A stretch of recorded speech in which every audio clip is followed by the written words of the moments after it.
A very good evening to all of you. Myself Aneet Singh, your mentor for UGC NET Paper 1 and Paper 2 Commerce and Management. So 6 दिसंबर से आपके UGC NET दिसंबर 2023 start है और मैं देखूं तो almost सिर्फ मैं बोलूं तो आपके पास अब 2 मंथ्स और फ्यू डेज और बचे हैं। अगर आपने अभी तक प्रिपरेशन स्टार्ट नहीं की है या इन मिड ऑफ प्रिपरेशन हो तो एक क्वेश्चन आपके माइंड में अराइज हो सकता है कि सर अब इतना बड़ा सिलेबस है, क्या मेरा 2 मंथ्स में कंप्लीट हो जाएगा? या आपको भी मेरी तरह बहुत स्लोली पढ़ने की आदत है तो आपको रियलाइज होगा कि भाई सिलेबस तो चल ही नहीं रहा। मतलब कि मैं एक दिन में या 2 दिन में सिर्फ एक ही टॉपिक कवर कर पा रहा हूं, तो उस हिसाब से मेरा सिलेबस एग्जाम तक तो ओवर होने नहीं वाला, रिवीजन तो बात की बात हो गई। ठीक, अब इसमें सबसे बढ़िया वे क्या होता है, स्मार्ट वे क्या होता है कि हम कुछ ऐसे टॉपिक्स फिगर आउट कर लें जो बहुत ही ज्यादा रिपीटेटिव होते हैं एग्जाम्स में, पहले उन्हें कवर कर लें, फिर बाद में हर एक टॉपिक को, बचे हुए टॉपिक्स को उठाया जाए। तो इसीलिए आज की क्लास में मैं आपके साथ डिस्कस करूंगा कुछ ऐसे टॉपिक्स जो मुझे लग रहा है कि मैं ऑलमोस्ट बहुत टाइम से एग्जाम देता आ रहा हूं कि ये इन टॉपिक्स से मेरे को हर एक एग्जाम में देखने को मिलते ही मिलते हैं। मतलब इन टॉपिक्स को मैं हर एक एग्जाम में क्वेश्चन देखने को मिलते ही मिलते हैं। देखो basically UGC net paper 2 commerce में हमारे पास 10 यूनिट्स हैं और टोटल 100 क्वेश्चंस हमारे पास आने हैं। तो ऑलमोस्ट 7 to 8 क्वेश्चंस हमारे हर एक यूनिट से पूछे जाते हैं। अब आप कह रहे होंगे सर कैलकुलेशन गलत हो गई, 10 यूनिट है, 100 क्वेश्चन है तो 10 क्वेश्चन हो गए। तो एक वो होता है कॉम्प्रिहेंशन पैसेजेस वगैरह आते हैं, तो इसीलिए उसके बाद अलावा 7 to 8 हर एक यूनिट में हमारे क्वेश्चंस होते हैं। तो कॉम्प्रिहेंशन पैसेज तो इजी होते हैं कि भाई हमने पैसेज देखा, आंसर कर दिया। अब इन 7 to 8 क्वेश्चंस में से देखो मैं फिर बोल दूं, यूजीसी बहुत डायनामिक है।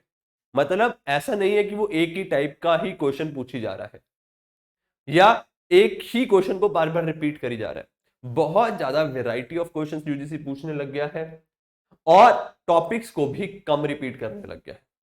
बट कुछ ऐसे टॉपिक्स जो मुझे लगता है कि हाँ बहुत बार एग्जाम्स में रिपीट होते हैं और चांसेस है कि आने वाले दिसंबर 2023 में भी इनसे क्वेश्चंस तो बनेगा ही बनेगा। ठीक, एक बार हम उनको हर एक यूनिट वाइज डिस्कस कर लेते हैं। सबसे पहला आता है हमारा unit 1, that is business environment and international business. तो इसमें जो इंपॉर्टेंट टॉपिक्स जो मुझे लगता है बहुत रिपीट होते हैं, that is economic environment, modes to enter international business, बहुत बार एग्जाम में देखा है, theories of international trade, most important, मतलब क्वेश्चंस बहुत फ्रीक्वेंट देखने को मिलते हैं, corporate social responsibility, economic integration, balance of payment. तो ये वो टॉपिक्स हैं जिनसे बहुत ही ज्यादा बार आपके क्वेश्चंस देखने को मिलते हैं। अब हमें क्या करना है, लेट्स से मैं अगर यूनिट 1 कर रहा हूं तो सबसे पहले मुझे ये टॉपिक्स खत्म कर लेने हैं, फिर सेकंड यूनिट के इंपॉर्टेंट कर लेने हैं, थर्ड यूनिट के इंपॉर्टेंट कर लेने हैं, उसके बाद ही जो रिमेनिंग टॉपिक्स बच गए वो करने हैं। ठीक, अच्छा एक टॉपिक और लिखा हुआ है मैंने, इंडियन फॉरेन ट्रेड पॉलिसीज। इससे भी क्वेश्चन मैंने आजकल मतलब रिसेंट टाइम्स में देखने लग गया हूं कि इंडियन की ट्रेड पॉलिसी से रिलेटेड क्वेश्चन आ रहा है और ये जो क्वेश्चन होता है वो करंट से रिलेटेड होता है कि करंट में कौन कौन से एग्रीमेंट्स हुए। ये मैंने इसलिए लिख दिया कि अभी स्टार्टिंग के लिए आप थोड़ा इसे अवॉइड कर सकते हो, रीजन बीइंग करंट अफेयर्स याद करने बैठ जाएंगे तो प्रॉब्लम हो जाएगी। तो बेस्ट क्या है, एंड में मतलब क्वेश्चन 100% आ ही रहा है लेकिन लर्न करना मुश्किल है, इंपॉर्टेंट है लेकिन लर्न करना मुश्किल है, इसलिए अभी स्टार्टिंग में आप अवॉइड कर सकते हो। ठीक, नेक्स्ट आता है हमारे पास यूनिट 2, अकाउंटिंग एंड ऑडिटिंग। इसमें जो इंपॉर्टेंट टॉपिक्स हो गए, accounting principles, partnership, break even analysis, financial analysis, costing में एबीसी प्रोसेस और जॉब, जो टाइप्स ऑफ और टेक्निक्स ऑफ कॉस्टिंग होती है वो, और टाइप्स ऑफ ऑडिट। अब जैसे पार्टनरशिप में बहुत बार रिपीट होता है जो प्रॉफिट शेयरिंग रेशियो होती है, उससे क्वेश्चन बहुत फ्रीक्वेंटली देखा जाता है। फाइनेंशियल एनालिसिस की बात करूं तो जो रेशियो एनालिसिस होता है इसमें, उससे बहुत फ्रीक्वेंट क्वेश्चन आता है। कैश फ्लो से बहुत फ्रीक्वेंट क्वेश्चन आता है। तो फाइनेंशियल एनालिसिस में आपको cash flow statement, ratio analysis, वो सारे कवर कर लेने हैं, हर एक रेशियो याद कर लेनी है। ठीक, फिर आता है हमारे पास यूनिट नंबर 3। यूनिट नंबर 3 में सबसे पहले आ जाएगा elasticity of demand, relationship between A and MR, different market forms और pricing strategies. Different market form में ओलिगोपोली के जो कैरेक्टरिस्टिक्स वगैरह हो गए, परफेक्ट कंपटीशन के कैरेक्टरिस्टिक्स वगैरह हो गए, इन सबसे बहुत फ्रीक्वेंट क्वेश्चन देखे जाते हैं। इलास्टिसिटी ऑफ डिमांड से फ्रीक्वेंट क्वेश्चन देखे जाते हैं। डिमांड के जो डिटर्मिनेंट्स होते हैं उससे क्वेश्चंस आते हैं। इलास्टिसिटी के न्यूमेरिकल्स लाने की वजह ये हो जाता है भाई किसकी इलास्टिसिटी ज्यादा होगी, किसकी कम होगी, तो determinants of elasticity of demand के क्वेश्चन होते हैं। तो ये बहुत फ्रीक्वेंट क्वेश्चंस देखे जाते हैं।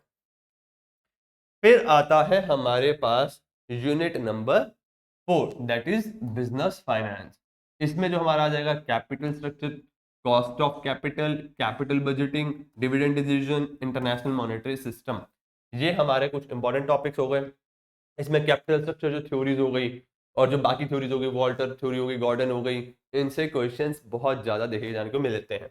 ठीक, कैपिटल बजटिंग में एनपीवी वगैरह के कैरेक्टरिस्टिक्स वगैरह, उसकी जो प्रॉपर्टीज वगैरह हो गई वो देखने को मिलती हैं।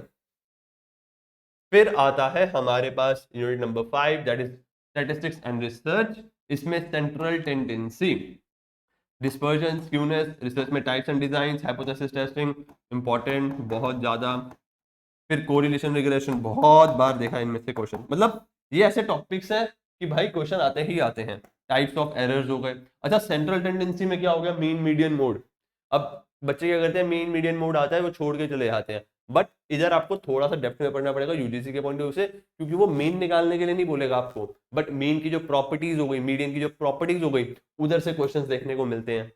जैसे अब हार्मोनिक मीन या ज्योमेट्रिक मीन हो गया, उधर से क्वेश्चंस देखने को मिल जाएंगे आपको। ठीक, तो ये आपके टॉपिक्स आपको स्टैटिस्टिक्स और रिसर्च मेथड्स में कवर करके जाने हैं। फिर आता है हमारे पास बिजनेस मैनेजमेंट एंड एचआरएम, जिसमें आगे ऑर्गेनाइजेशन कल्चर, मोटिवेशन की थ्योरीज, इंपॉर्टेंट लीडरशिप की theories, recruitment, selection and training, personality और परफॉर्मेंस एंड भी हमारा इंपॉर्टेंट।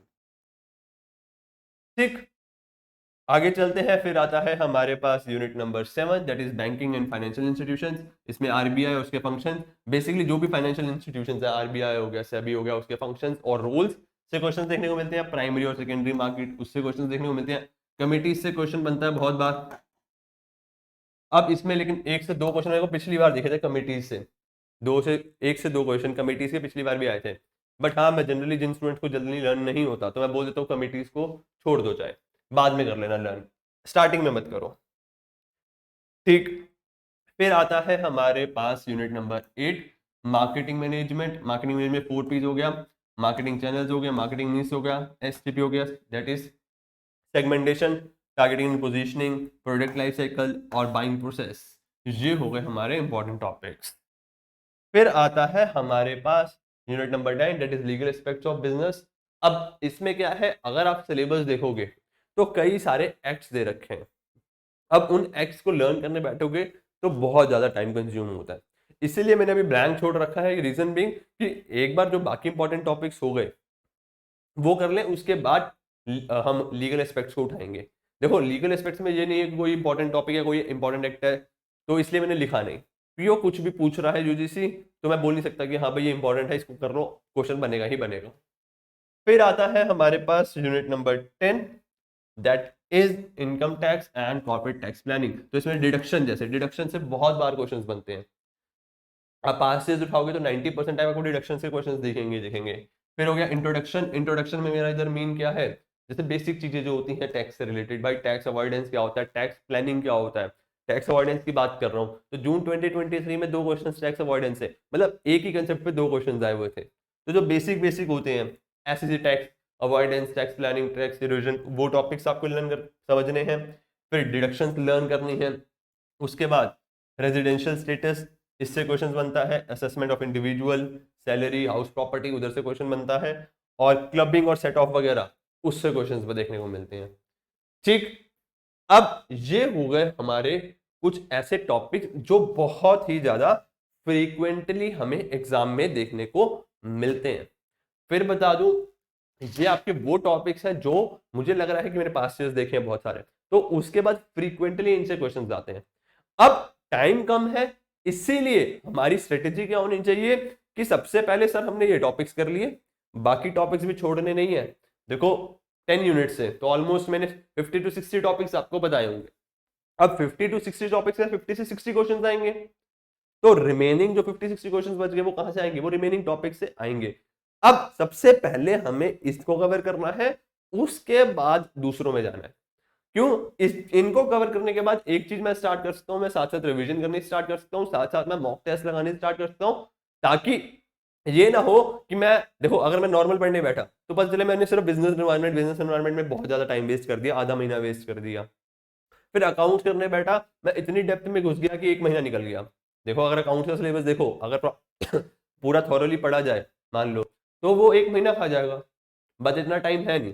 तो स्मार्टली इन टॉपिक्स को पहले कवर करो, फिर रिमेनिंग टॉपिक्स पे जाओ। ठीक, अब रिमेनिंग टॉपिक्स में भी आप क्या कर सकते हो कि आपने क्या करा, एमसीक्यूज के थ्रू प्रैक्टिस करनी स्टार्ट कर दी, कि आपने पहले ये इंपॉर्टेंट टॉपिक्स कवर कर लिए, उसके बाद एमसीक्यूज लगा रहे हो, या किसी की रिवीजन सीरीज, जो हमारी रिवीजन सीरीज चल रही है उसे ज्वाइन कर लिया। रिवीजन सीरीज में आपने देखा भाई ये क्वेश्चंस तो हो गए मेरे इंपॉर्टेंट टॉपिक्स के अनुसार, ये 2-3 टॉपिक्स से क्वेश्चंस और हैं, ये मेरे को नहीं आते, तो उस टाइम उसको देख लिया, उन टॉपिक्स को पढ़ लिया। ठीक, ऐसे आपने उन टॉपिक्स को भी कवर कर लिया, तो उसके बाद जब आप एग्जाम देने आओगे तो बहुत ज्यादा चांसेस होंगे कि आपका एग्जाम क्रैक होगा।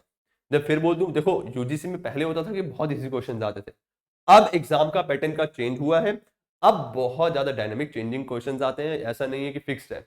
लेवल ऑफ क्वेश्चन चेंज हो गया भाई, असर्शन रीजनिंग आता है, प्रोसेस वाले बहुत ज्यादा क्वेश्चंस पूछने लग गए हैं, मैथ दी फॉलोइंग वाले बहुत सारे क्वेश्चंस पूछने लग गए हैं।